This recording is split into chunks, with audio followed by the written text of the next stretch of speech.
this looks like a perfect opportunity to talk about the attributes of Phoenix robellini.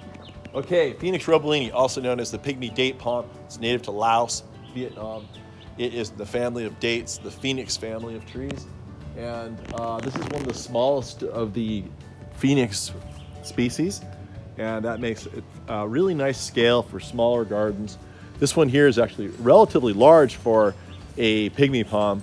It probably has a spread of about 10 feet, I would say, and a height of about 12. Now, I've seen these trees up to 15, maybe 18 feet, and that's it.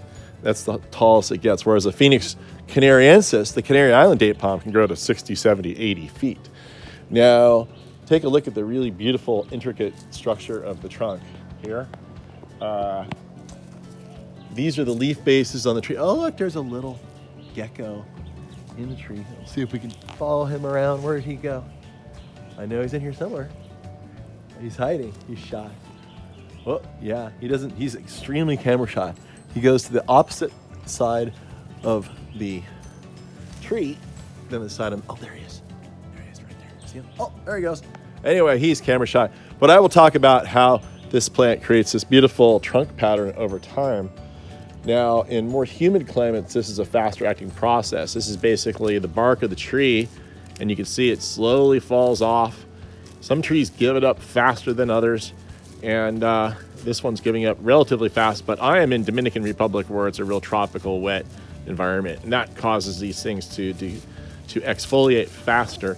You don't really want to trim this with a saw, because if you do, you'll lose the hardened pieces underneath that are on the trunk that make it look so cool and prehistoric. So that's something to keep in mind. Now, the trunk is only about maybe 4 to 6 inches across, but it's a wonderfully scaled palm for residential gardens. It doesn't have any thorns to speak of on the outside where the human interface zone is in here.